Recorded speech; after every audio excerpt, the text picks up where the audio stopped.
It's Wrestling on the Spectrum, featuring Brody the Brain Herman, powered by the law firm of Brown and Crouppen, uncovering the hidden history, pro wrestling patterns, and the stories behind the stories for unapologetic wrestling fanatics. He doesn't just watch wrestling, he decodes it. Here's Brody, Patrico, and Jeremy on the Lou Information Station.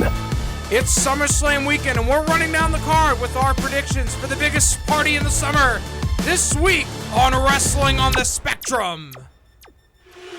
And welcome to Wrestling on the Spectrum. My name is Tony Patrico. That's Patrico, baby. And joined on the commentary desk, as always, by JC. JC, how are you? Oh, holy levels. It is a great time to be a wrestling fan. And let me tell you, SummerSlam begins tonight. And not one, but 2 nights of wrestling for probably the second biggest event of the year in WWE on Peacock. Now, I know all three of us have specific SummerSlam memories. We have predictions about SummerSlam. We know SummerSlam. Brody, please tell the people that maybe aren't too familiar with SummerSlam and what it is. Give them just a general background. This is SummerSlam. Yes, it is the biggest party of the summer, and when you think of 4 WWE tentpole events, Royal Rumble, WrestleMania, SummerSlam, and Survivor Series, the 4 pillars of WWE, this one encapsulates the summer. SummerSlam, it is going to be a big event. 2 nights like WrestleMania. It's going to be in MetLife Stadium. Go to Peacock. It is going to be one heck of a show. We're going to be previewing both nights here today on Wrestling on the Spectrum. A lot of matches, a lot of match stipulations, a lot of things you're going to have to follow. But we're going to all break it down here today on Wrestling on the Spectrum. JC, so SummerSlam, I mean, I don't know if it is marketed this way, if it is promoted this way, but SummerSlam is, if you're going A, B, C, D of the big 4, SummerSlam is B, correct? WrestleMania, top of the top, next up SummerSlam, correct? Absolutely. Usually you will see a feud, and Brody chime in, that started or finished at WrestleMania. It will extend to SummerSlam, known for big tag matches back in the day. I believe it started, 1988? Believe so. Yes, with the Mega Powers, Hulk Hogan, teaming up with Macho Man Randy Savage, taking on Million Dollar Man and Andre the Giant. So many great SummerSlam memories on VHS when we used to go into the video store, like a lot of listeners, I'm sure, rent, look in the past, see things like Hogan and Brutus the Barber Beefcake versus the Macho Man and Zeus. This is where you had Ultimate Warrior taking on Rick Rude in a steel cage. It was just the second biggest pay-per-view of the year.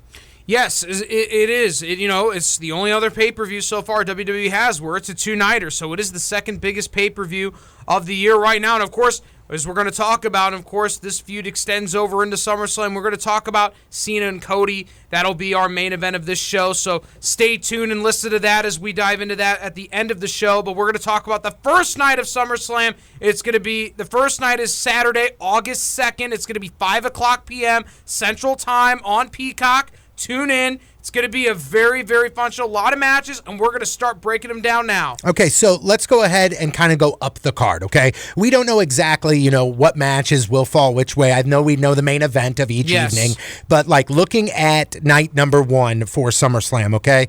I'm very curious to see, and I think, it's kind of looking like things will wrap up at SummerSlam, but the story between Karrion Kross and Sami Zayn has gotten very interesting, especially, I think, kind of a surprise, giving Kross the win, on TV, which is very, very almost kind of rare because they love to let him lose or somehow get, screwed over. So what are your thoughts going into that match between Sami Zayn and Karrion Kross? Okay, here are going to be my thoughts, of course. I don't know. Maybe they let Karrion Kross get 2 out of 3 over Zayn. People are going to count how many bumps Karrion Kross is going to take, so people are going to count that.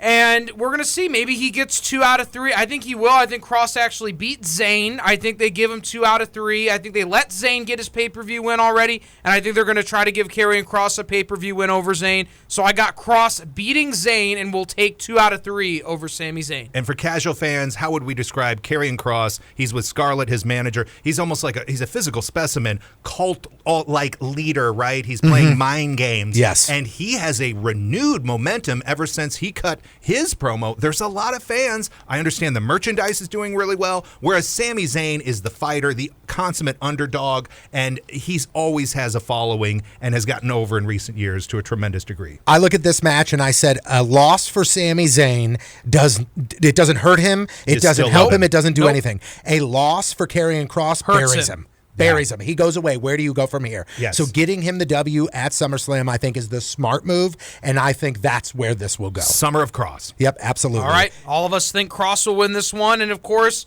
we're going to talk about this match. It's the women's tag team match. This is going to be very quick. Alexa Bliss and Charlotte Flair taking on the tag champs of Raquel Rodriguez and Roxanne Perez. I think all of us are in agreement. Love Roxanne Perez. She's phenomenal. Also, Raquel Rodriguez is phenomenal. Keep the belts on them. Let them hold them. They're on the rise. They're going to beat Bliss and Flair for the women's tag team championship belt. So I think we're all in agreement. Keep the belts on Perez and Rodriguez unless anybody else has anything to, squabble about. Keep the belts on Roxanne and Raquel. I think you keep the belts on them because I think putting them on Flair and Bliss does nothing for the belts because I think they're a fun tag team, but they're not a cohesive tag team. Right, and for those listening, that's right. Charlotte Flair is the daughter of the legend Ric Flair. Alexa Bliss, how would you describe her? Sort of a goth gal coming in a little bit? Yeah, a smaller wrestler, I would say. Kind of gothic, a Bray Wyatt homage. So kind of is what it is. Right, she's emo princess, she's still very cute and very girly, but she has those emo goth, dark colors, dark eyeliner, dark atmosphere. Right. She plays into the circus a little bit. Right. But I just don't think the tag team between her and Flair have any, weight underneath them. I think it's just bad. It's just a women's tag team match to have at SummerSlam. Okay, now we're going to talk about one of the women's World Championship belts. I think this is SmackDown Women's World Championship belt. Tiffany Stratton, the champion, going into this match and is going to face Jade Cargill. I know they will probably put the belts on Jade Cargill, even though I think Tiffany Stratton is a heck of a talent. Her rise this year, she's shown a lot in the ring. I actually get excited watching Tiffany Stratton wrestle, but I do ultimately think a storm is coming, and they are going to put the belt on Jade Cargill. Yeah, Jade Cargill, star specimen since AEW. This woman is built. If you haven't seen her, Google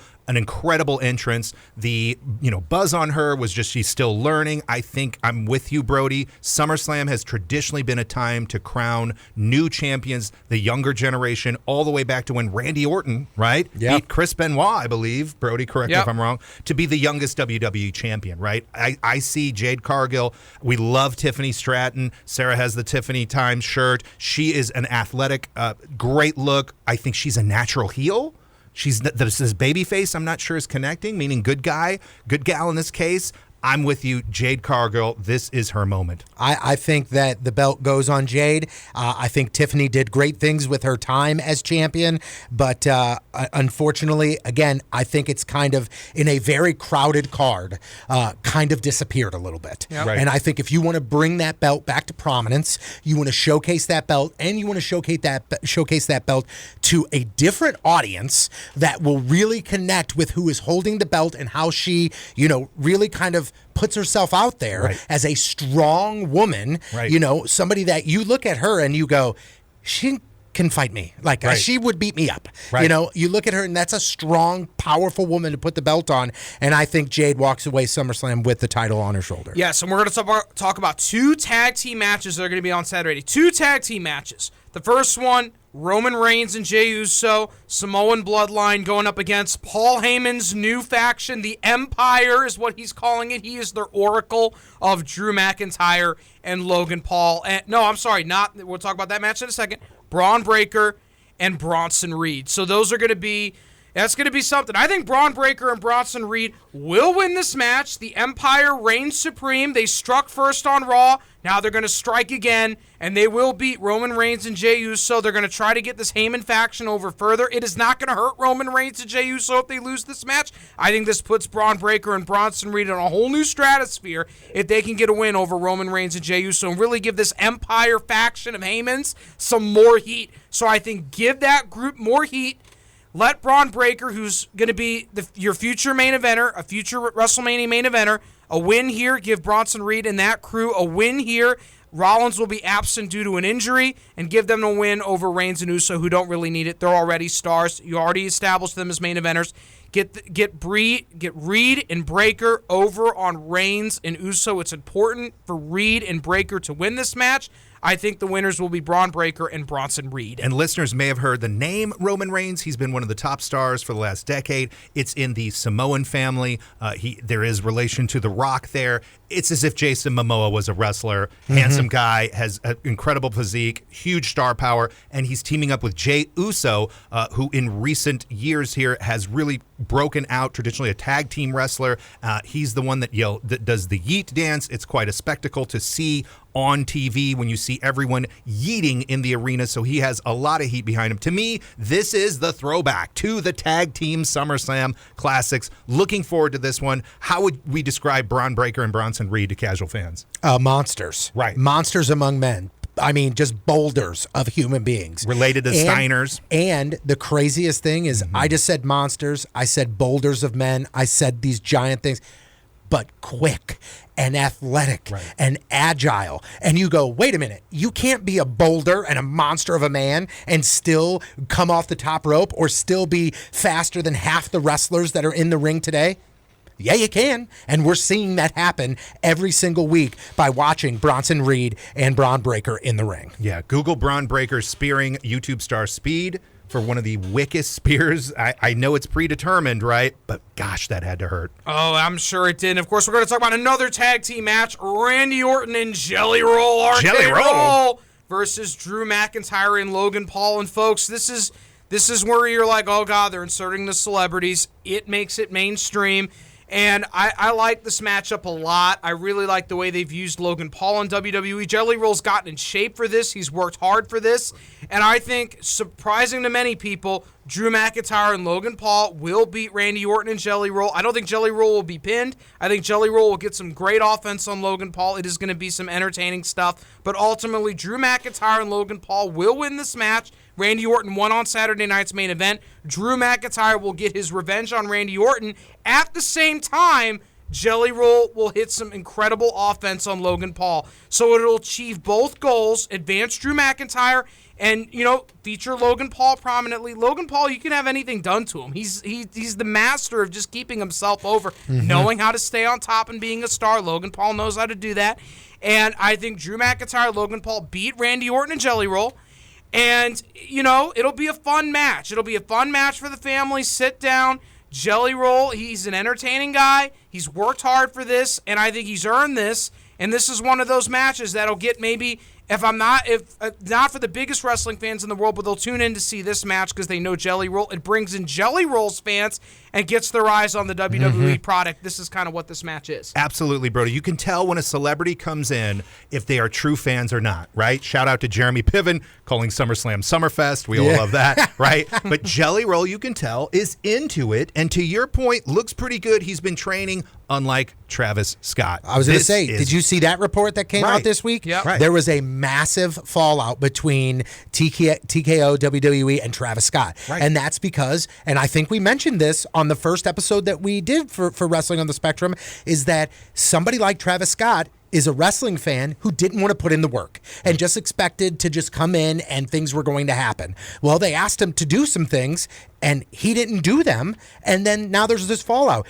We're hearing that Jelly Roll has been training 4 to 5 times a week. He's going to Florida every free chance that he has to hone his craft. Jelly Roll is under 300 pounds for the first time since he said elementary school, which is insanity. And this whole journey was so that he can get into shape, not only just to be healthy and live a longer life, but so he can perform. He did a Big Boss Man slam the other day, which was unbelievable. He did a choke slam on Kimmel. He is putting in the work and he's showing us that he can do it. I think this is the type of match where inserting a celebrity makes sense. It's going to grow the brand. It's going to bring in the new audience. And I think that with somebody like Jelly Roll, who's actually got a passion for this and actually is going to put in the work, it makes it make sense and it's not just shoved down our throats. Tony, it's what WWE does better than anyone else. You've got Drew McIntyre, who is like Braveheart just personified. This guy has muscles on muscles. He's been a great talent over the past couple years. I'd say he's really broken out on the microphone. Logan Paul, of course, perfect choice. Yes, it's the Logan Paul that your kids watch, YouTuber, prime energy drink entrepreneur, and of course, St. Louis's own Randy Orton, who has been running on another level. He really has taken that locker room leader, elder statesman. He truly now, Randy Orton, like I mentioned, youngest WWE champ at SummerSlam,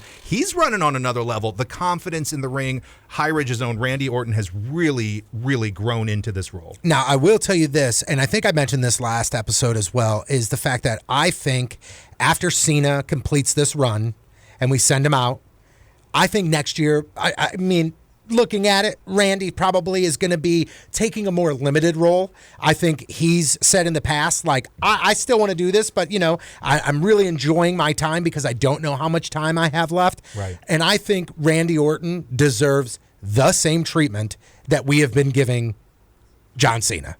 I know it won't be to that level. I know. Listen, let's talk realistically. It's not going to happen. They're not going to give Randy Orton the John Cena treatment, but it's got to be close. Yep. And I think about it. he's on fire. I think Randy, and given the relationship with Triple H, I do think Randy is royalty. But so much to break down on night one. So much to break down. Of course, we don't know what night this match is going to be, but it's six-pack tables, ladders, and chairs match for the WWE Tag Team Championships. Folks, this is just a match where they're just trying to put wrestlers on the card. I appreciate WWE, and of course, it's a big deal for them. But let me read this to you guys.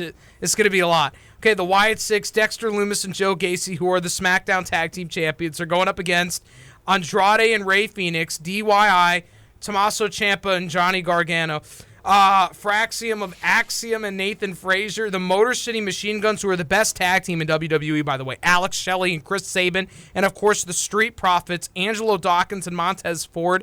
I don't think the Wyatt Six will retain the belts. I would love to see the belts be put back on the Motor City Machine Guns of Alex Shelley and Chris Sabin. I don't think they're going to do that. I have no idea who the belts are going to go on. I don't really care. This is just another match without any rules, just a garbage match that doesn't make any sense, and I don't really get it. And it's just to put more wrestlers on the card. It's just time filling. Brody, this is a homage to the TLC matches of back in the day. For those listening, tables, ladders, chairs. That's right. To Brody's point, it is going to involve a lot of hardware, weapons, things, but it's going to be a spectacle. And if anything showed us earlier in the year, Street Profits and that amazing TLC, this one's going to be a banger. I think the Wyatt Six do retain, because if you take the belts off them now, where do you go, Tony? Yeah, and I think that they retain as well because, again, you take the belts off of them and they go away. And if you want to make the Wyatt Six something, and you want to make all the time you invested in them previously with all the vignettes, with all the attacks and all of that, you want that to make any type of sense at all, you got to at least keep the belts on them for a while and prove to people, hey, this is why we have invested our time in this. Now, I know a lot of people say that Bo Dallas is not great in the ring, which is fine, that Uncle Howdy is, more of a character than he is a professional wrestler. That's fine. But remember, folks, this is entertainment, and I am highly entertained by the Wyatt Six, and I want them to, again, make my investment of my time that I have spent searching through the rabbit holes and trying to find the next clue and who's involved and who's not, and I want this to go through. I want to see the payoff, so continue to have the belts on the Wyatt Six. Keep it at least till SummerSlam. Feels like there's a War Games in here somewhere. And then we have the main event, Brody, for Saturday. Yeah, we do have the main event for Saturday. It is going to be Gunther versus CM Punk. This match is one you want to circle on the bingo card. This is going to be a great match. Gunther is the best professional wrestler in the world right now in the ring, going up a guy who claims he's the best in the world, CM Punk, who I legitimately think you can make an argument is the best in the world, CM Punk. This is going to be great. Perfect opponent for Gunther. Gunther's going to retain. CM Punk's going to put him over like $1 million. Gunther is going to retain the belt. He will beat CM Punk. I don't know how, but Gunther is going to beat CM Punk, probably powerbomb him, maybe put him in a sleeper. He's going to beat CM Punk. CM Punk's going to put him over like $1 million. This is going to be a very, very, very great way to close out night one. I am looking forward to seeing this match. Gunther versus CM Punk, two great professional wrestlers that are going to have a great professional wrestling match. If Punk cannot get hurt, how would you describe Gunther and CM Punk to casual fans? Gunther is, his name is the ring general, and that's what he is. Right. If you needed somebody, Gunther's the type of wrestler where you put him in the ring against you, JC. Right, well. And it would look like an incredible match. I don't know your wrestling background. I don't know your physical limitations or not, but that doesn't matter because Gunther in the ring with Johnny Schmo will make this an entertaining match. And now you input CM Punk, who, again, without the actual title of being a ring general, knows how to work the ring. Right. So I think you put both of them together and watch them tell this story, watch them dance, and it would be absolutely incredible. Now, I have a big, bold prediction here. Big, bold prediction. This is a big, bold prediction, and I fully expect somebody to be mad at me about this, okay? Might be me. And I can't take full credit because my friend Joe was the first one that brought this up. But here's what I think happens. CM Punk beats Gunther. No. And then you hear Seth Rollins' music hit. And the entire injury has been a work from the get-go. And Seth Rollins comes down, he cashes in, and Seth Rollins wins the belt, and we finally get a Seth Rollins CM Punk title match for Survivor Series. That's my big, bold prediction. Do I think it will happen? Probably not, but I've been thinking about it so much since I heard it that it has to be. I just can't look at Seth's injury and go, yes, I 100% believe it yet. I can't do it. I'm going to tweak it and say that happens 2 months from now. But that is very interesting. And the rumors have been that it's sort of a worked shoot, Brody, right? That he was injured, but maybe not to the severity so that the pop is huge when he comes back. What do you think, Brody? I do not think he will come back at SummerSlam. Triple H doesn't beat Gunther very often. And he will not beat Gunther here because Paul Levesque is just not going to allow that. He doesn't allow Gunther to get beat very often. He's not going to allow it here. I love the business side of it. That's a business side of something that I would have never thought of. I agree. I look at it as a fan. I don't look at it from the business side. Right. And you're right. Looking back at it, Triple H has not let Gunther be beat all that much. No. So it's got to be important. Right. It's important. It's important. He wants this to be CM Punk get Gunther over even bigger. He wants stars. Paul Levesque wants to establish stars. It's the same thing with Braun Breaker and Bronson Reed. I want to establish Bronson Reed, Braun Breaker, and Gunther, and Jacob Fatu, which we're going to talk about later, and Dominic Mysterio we'll talk about later. I need to establish stars, and he's going to do that here at SummerSlam. I think the cash-in Seth Rollins is coming, but I think the cash-in may be on a different World Heavyweight Championship belt we could be talking about down the road. Completely flipping, and we'll talk about that later in the show. But I think I do personally think that Gunther beats CM Punk. I think Gunther remains protected, and I think that is kind of just Paul Levesque just isn't going to let Gunther get beat very often, and I think if he gets beat, it's going to be at Royal Rumbles or WrestleManias or something of that ilk. To that business end, I think with Jey Uso catching on and the yeet factor, I believe they said we need a big moment for WrestleMania, but that was always the plan to get. It was almost a protest submission from Gunther. We all watched it together and watched as Jey Uso tapped out Gunther. It felt pretty fast, almost like, listen, I'm doing this for the business, but that belt's coming back to me. Yes. Yeah, I agree. Absolutely. And I know we're approaching a break here, but I did want your thoughts on this. So, okay, let's say when it comes to SummerSlam, let's say, Seth Rollins doesn't cash in and the injury is legit. Isn't it weird that to see somebody like his wife, superstar Becky Lynch, like posting so many videos of him on crutches, posting so many videos of the injury? This never happens. When they get hurt, they go away so they can rehab and they kind of go back. But do you see why I'm saying I don't 100% believe that the injury is 100% legitimate? We all remember the R-Truth angle, folks. This thing could happen. I'm telling you, there is a possibility Seth comes back, but he may be coming back for another World Heavyweight Championship match that is going to happen the next night. Maybe not this one. That tease at Night of Champions, we could see how it goes. And I'll talk about that after the break, and it'll be very interesting to see how it all pans out. So after the break, I do want to make sure that we cover night number 2 of SummerSlam, but also I want to hear not only, Brody, from you, but also, JC, some of your favorite SummerSlam moments, because again, that's why we do this, because we are fans first. This is Wrestling on the Spectrum right here on the Lou Information Station, and don't forget, online and on demand 24/7 at louinfo.com. Now back to more of Wrestling on the Spectrum with Brody the Brain Herman, Patrico, and Jeremy on the Lou Information Station. Streaming 24/7 at louinfo.com. Welcome back to Wrestling on the Spectrum, joined by Brody the Brain Herman, JC. My name is Tony Patrico, and this is our big SummerSlam episode.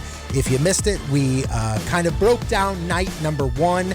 I know I want you guys to continue to think about this, because before we get out of here today, I want to talk about your personal favorite SummerSlam memories, okay? So start thinking about that. And for those of you that are listening, please feel free. And if you guys want to give out the socials, we would love for you guys to, go to X or Twitter, everywhere that you find all of our content. Please go and let us know your favorite SummerSlam memories, because we want, again, this to be about wrestling, but also involve you guys as a whole here in St. Louis.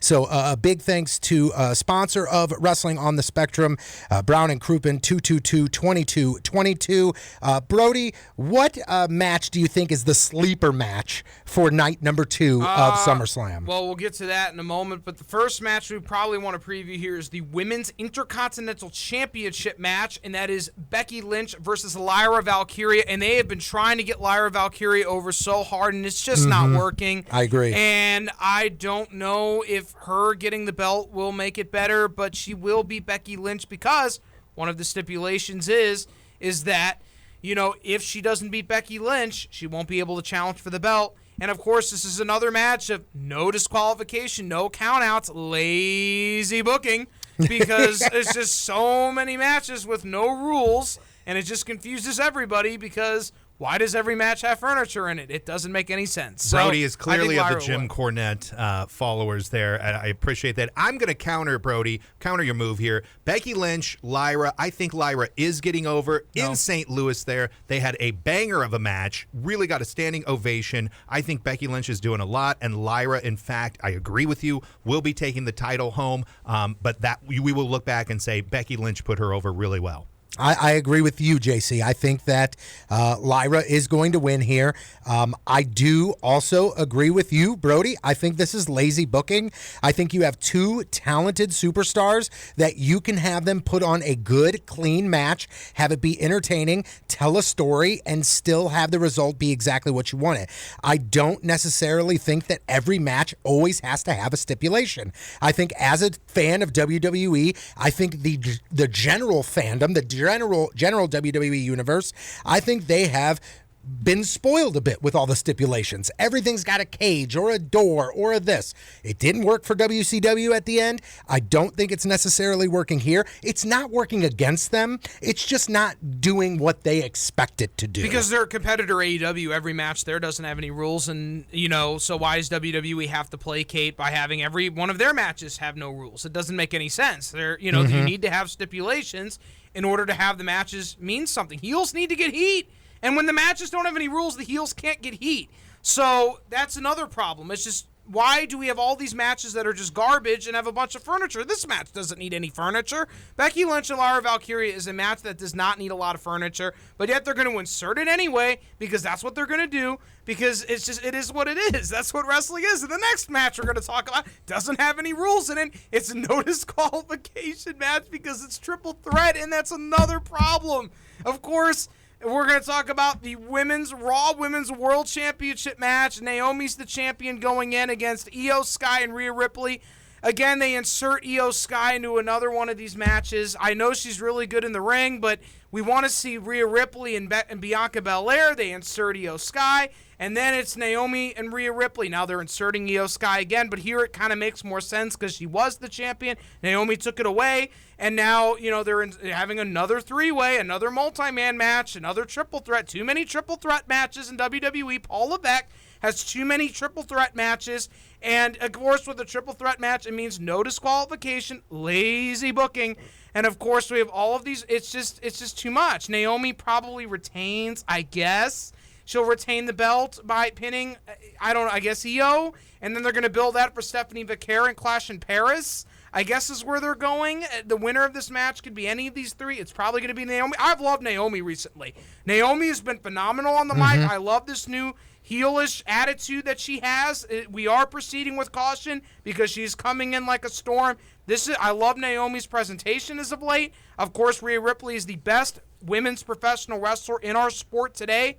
And, of course, Io Sky is phenomenal in the ring. This will probably be the best women's match on SummerSlam, and I think Naomi probably wins. Brody, I agree with all of that. Remember, a lot of folks aren't watching it as closely as we are, and I think this will be extremely enjoyable. We didn't even get a chance to cover the Women's Evolution match. Rhea Ripley and Io Sky tore the house down. Sure did. That was a loaded weekend. You add in Naomi, I agree with this is going to be a great match. For those who don't know, Rhea Ripley is like Mad Max cool. The fans love her. She has been on a tear recently. She's also just a fantastic act. Io Sky, I think, Brody, we're talking off air. They finally took in the governor off her. Maybe that was my friend Paul, actually. They were saying, let her go. Let her go. Let her do her thing. She's been fantastic. And I agree. Naomi has been a very interesting character. That cackly witch laugh aside, I think this is a really intriguing three-way. I think that Naomi, you got to leave the belt on her. Absolutely. I think you have to do it. I don't think it makes any sense to put the belt back on Io. I don't think it's the right time to give the belt back to Rhea Ripley. Now, I do have a question, and I don't want to spend too much time on this because I do want to get back to recapping. But do you think by splitting the championships, having one for Raw, having one from SmackDown, has kind of clouded things a bit? Yes, it's confusing, and let me tell you why.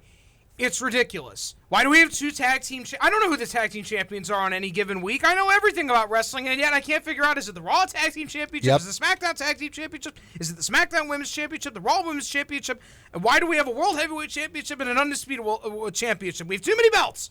Too many belts in wrestling today. Too many belts. Everybody doesn't...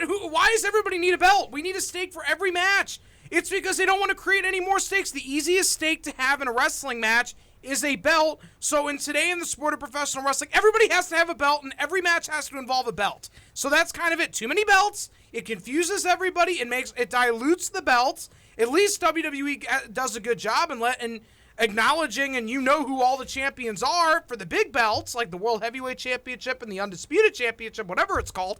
Who knows anymore? But it's too many belts. Wrestling is too many belts. It's ridiculous. Who's the Women's United States Champion?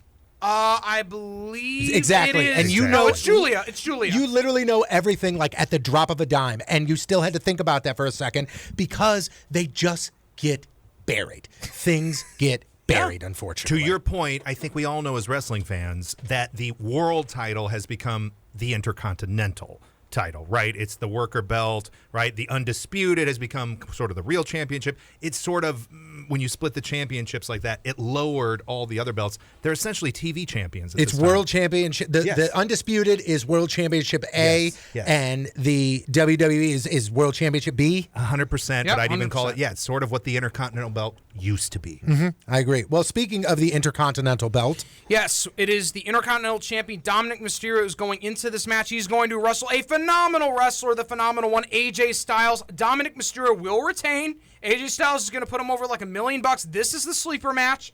I'm a huge AJ Styles fan. This is going to be a fun match to watch. Dominic Mysterio is going to win. He's going to retain. This is going to be a match that you want to keep your eyes on. Circle this on your bingo card. Dominic Mysterio is going to win this match. He's going to beat AJ Styles, but they're going to have a fun match. AJ Styles is going to put over Dominic Mysterio like $1 million, and this is a match, an Intercontinental Championship match that feels like a legitimate Intercontinental Championship match. The Intercontinental Championship is meant to elevate a new star, and that's what they're trying to do here with Dominic Mysterio, elevate him. And that's the role of the championship, and it's illustrated wonderfully here, and AJ Styles is going to put him over great. AJ Styles doesn't need to win. He is a Hall of Famer already. He doesn't need to win another belt. He is a Hall of Famer. He is a phenomenal professional wrestler. That's right. And for Lapsed fans, that's right. The last name Mysterio may sound familiar, as in Rey Mysterio Jr. This is his son, who started off as what we would call, a baby face, right? Oh, God, and I then despised found his him. rock moment. where he turned despised it him. around, and now he's Dirty Dominic, right? He's got the mullet going. He's got the filthy mustache. He loves the chicken nuggies. My girlfriend's wearing his shirt with the Dirty Dom. He has caught on in a way, and I agree with you, Brody. AJ Styles, the veteran, the phenomenal one. How would you describe AJ Styles to casual fans? The wrestler's wrestler. Right. The man that, there have been times where AJ Styles hasn't really impressed me with his promo skills, with his storytelling and things like that. But when I look at AJ Styles, I go, I know I'm going to see, even if it's with a bum, I know I'm going to see a fantastic, dare I say it, phenomenal wrestling match. And he's discovering we're seeing a side of AJ Styles now. Humor, right? And funny doesn't draw money is the That's right. Jim Cornette. But I'm telling you, something Sure about was. AJ, he has absolutely found a new gear here. People have been loving him. I agree with you. He's going to put over Dominic, and that will be the role here. And the sky's the limit for Dominic Mysterio. Now, if you look at this match and you look at both days on the card, okay, both days of SummerSlam, is this, for fans of professional wrestling, is this the must-check-out match Yes, or no? it's the must-check-out match because I think it's going to be a match. It's going to achieve what wrestling is meant to achieve. It's going to put over a new star. You're going to look at this and you're going to come out of this like, okay, I can envision Dominic Mysterio not maybe being a world champion one day or main eventing WrestleMania, but I feel like it is a star-making moment. I legitimately believe Dominic Mysterio has arrived in WWE, and this is the match to do it on a major pay-per-view where, they did it at WrestleMania. Now they're continuing it into SummerSlam, giving him a long title reign, really letting us learn more about Dominic Mysterio in that type of light, not just the preliminary, flunky for the Judgment Day, but he's really becoming, he's more kind of becoming the leader of the Judgment Day. We're going to see that rift between him and Finn coming down the line of this is going to be the leader of the Judgment Day. Here comes this young stallion. Right. He's going to be a star who is going to get a win here over a veteran, a Hall of Famer, and I think this is going to be a great match. This is going to be a professional wrestling match to look forward to. And of course, the next match, we're going to be hopping into a steel cage. My favorite wrestling stipulation is a steel cage. More matches need to have steel cages. AEW, learn how to use a steel cage better. A steel cage. Wrestling matches feel bigger when they're in a steel cage. Every single wrestling match. This makes the United States Championship feel like a bigger championship belt because it's in a steel cage. And this is an example of this. Solo Sikoa versus Jacob Fatu. Jacob Fatu will win the belt back over Solo Sikoa in a steel cage. This is going to be great. The Samoan Werewolf is going to hoist up the United States Championship. It's going to be phenomenal. It's going to be a great steel cage match. And I'm looking forward to this because it's a great way to have these two go at each other, and they've been going at each other really for months. I think I've said it before. Solo Sikoa is on fire right now with his character. He's really found his voice, literally. But Jacob Fatu, who had such a troubled past, wasn't he in jail, real life? Yes, he was. Yes. Yeah. But boy, the confidence and the charisma this man has is infectious, and the fans have really taken to Jacob Fatu. I think this is going to be the most fun match of the weekend. I think this will have, I know you say, stipulation of a steel cage is your favorite stipulation, which I agree, it's awesome, but I don't think the steel cage is going to mean much. I think you will see Solo Sikoa's bloodline get involved. You're going to see, what's the newest 7-footer's name? Hikuleo, I think it's Tala Tonga. Tala is what he's going by in the WWE. Like, he'll get involved. We'll see him somehow doing something, whereas as Fatu's trying to climb, he's going to climb and show his 7-footness. I think there's going to be a lot of involvement, but I still think this is going to be the most entertaining, the most fun match. I oddly think that they don't give the belt back to Fatu this weekend. Agreed. I think he does get it back. I think it's maybe down at Survivor Series. Or what you can do if you want to long play this is you have Jacob put together his group that will face Solo's group at Survivor Series. And if Jacob's group wins, then at the Rumble, he's got a shot for the belt where he wins it back. So if you're looking for long-term story playing where you can go a bunch of different angles while still keeping everybody involved and interested, I think that's a smart move that they can take. Steel cage feels like a blow-off to me, and Jacob Fatu needs a belt. Solo Sikoa does not need a belt, and put the belt back on Jacob Fatu. That's where I'm seeing it more. And, of course, we're going to get into the main event. And this is another match. It's no rules, lazy booking. It's a street fight, folks. Of course, all the furniture and every match on this card doesn't have any rules. All no disqualification, all no count. except for Dominic Mysterio and AJ Styles, which is another reason why that match is to look out for. It's going to feel refreshing that it's not going to have a match being involving with a bunch of furniture and a bunch of just ridiculousness. It'll actually be a wrestling match to watch. But this is a street fight between John Cena and Cody Rhodes. I get why they did this here, because they don't want anybody to think that this match is going to end on a count-out and a disqualification, so it eliminates one of the options. I get the logic behind it. I don't think it needs to be a street fight. I really don't. But if we're going to talk about a Money in the Bank cash-in, what better would it be to insert yourself with Seth Rollins in the briefcase? He's his at Night of Champions. The injury is fake. You beat, in the middle of the match, you beat Cody Rhodes and you beat John Cena. Take the belt off of Cena without him having to be pinned quite frankly, without him having to be pinned, because Seth can just pin Cody. And you can insert that down the line. Seth and Cody feuding against the Oracle.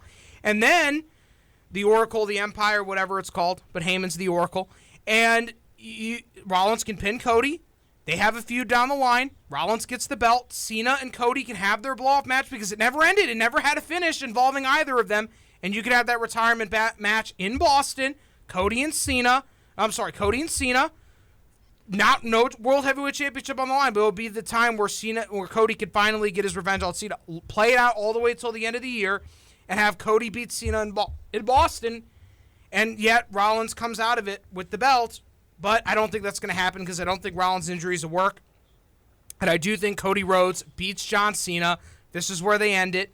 Cody wins the belt back. He gets his revenge on John Cena. They want to end it happy. You know, the red, white, and blue balloons and the confetti. You know, the happy moment that Paul Levesque is going to give the fans. Cody's won the belt back. Yay, super exciting. Oh, my gosh.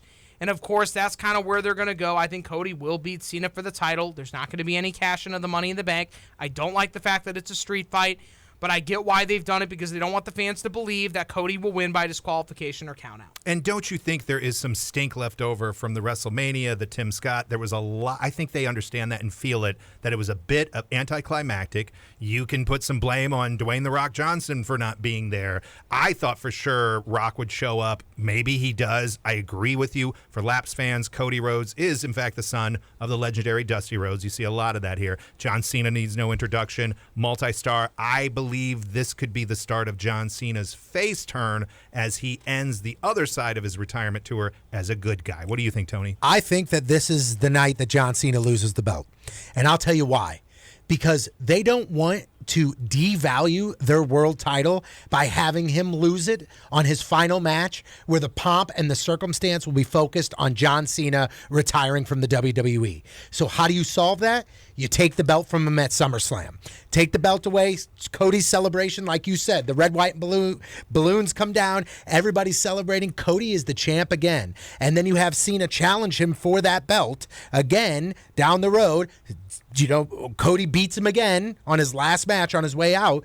And then you sit there and you go, okay, you didn't just bury the title changing hands. You didn't devalue the title by doing that, by making this the lesser of the two stories with Cena retiring, and you give John Cena his proper send-off.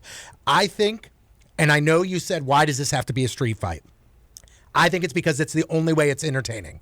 Because I'm sorry, but not to be one of those John Cena can't wrestle people, he's not the best wrestler. He's great in the ring, but he's not the best wrestler. So make it a street fight to where you can bring in the furniture. I think this is one of the matches where it actually does make sense, because Cody can wrestle, but what John Cena can do is John Cena can entertain. And if you let him with that street fight rules, he entertains and he brings it. File save as, Tony.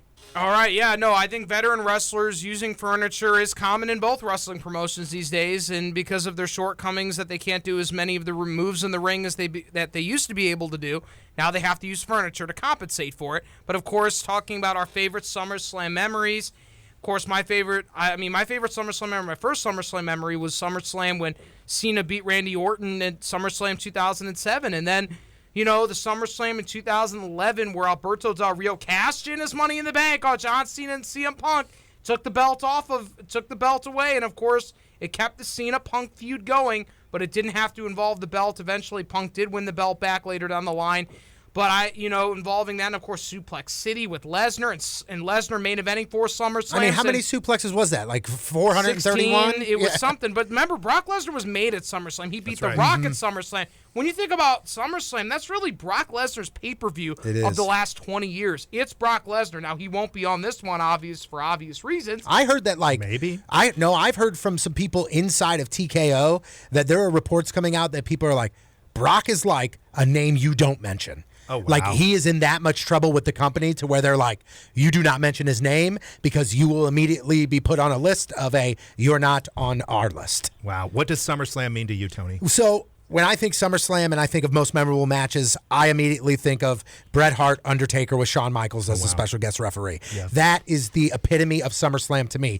But I think one of my most memorable moments of SummerSlam, not only as a kid, but also as an adult reflecting back on it, is that Diesel King Mabel match. The dark days. And the reason being because I think that is what started the Kevin Nash defect to WCW. Wow. Because remember, he got injured, and then when he got injured, he came back and he didn't really get the proper care. So I think that put the sour taste in his mouth. And I don't think we get the Outsiders. I don't think we get the NWO without the SummerSlam moment of Kevin Nash getting injured by King Mabel. I love it. I used to fall asleep to the SummerSlam 89 VHS tape that my cousin taped because he had the satellite in the country, right? We all knew before the days of like pay-per-view or the early days where you would actually call on the phone to order a WWE pay-per-view. So many great memories of the tag team matches, like I said, Hogan, Beefcake versus Macho Man and Zeus. Oh, yeah. That's right. Z-Gangster in WCW. When you're a kid and he no-sold that chair shot, which, by the way, Zeus, for again, the common fan, that's Debo from the movie Fridays. Yeah, Tiny Lester. Tiny Lester. So you know who this dude is. You do. And he was a legit professional wrestler for a while. And the modern era, SummerSlam 2000, Kurt Angle, Triple H, The Rock. I believe Kurt Angle was legitimately knocked out in that match after a pedigree to the table. WrestleMania 19. Oh, that was 19? Yeah. It was WrestleMania 19. Yeah, that was a heck of a match. Stephanie McMahon, when you ordered the pay-per-view, you got the free Rock sunglasses, which were probably that's dollar right. store things. Yeah, but so many great SummerSlam memories. I'm looking forward to watching SummerSlam tonight. 2 nights of this. First time it's ever been 2 nights, folks. Brody, I agree with you. These matches, they might be overbooked, but the business is on fire. Absolutely. This sport is on fire. No doubt about that. It is going to be a heck of a show. August 2nd and August 3rd, a 2-nighter just like WrestleMania. It is going to be phenomenal. A lot of it we're going to talk about even the next week. We're going to talk about our reactions of SummerSlam and what really transpires at this premium live event because it is going to be wild. It is going to be the biggest party of the summer. Sit down with your friends and family. Go to Peacock. Turn this on because we're going to talk about it a lot next week on Wrestling on the Spectrum. Yep, and before we head out and say our goodbyes, you said that SummerSlam is Brock Lesnar's pay-per-view. 2012, Brock Lesnar versus Triple H. Skip a year. 2014, John Cena versus Brock Lesnar. 2015, Lesnar versus Undertaker. 2016, Lesnar versus Orton. 17, Lesnar versus Strowman versus Reigns versus Samoa Joe. 19, Lesnar versus Rollins. I'm not kidding. We could go on and on and on. The man helped build SummerSlam, and it's a really strong event. Again, we said it is the B pay-per-view if you're looking at the Big Four, and we are excited to talk to you next week and recap exactly what happened at SummerSlam. For Brody, the Brain Herman, JC, my name is Tony Patrico. Please, we want you guys involved, so through the texter, through our socials, however you'd like to get a hold of us, please make sure you're doing so. And we cannot wait to talk to you with our SummerSlam recap next week, right here on Wrestling on the Spectrum on the Lou Information Station, live and on demand at louinfo.com.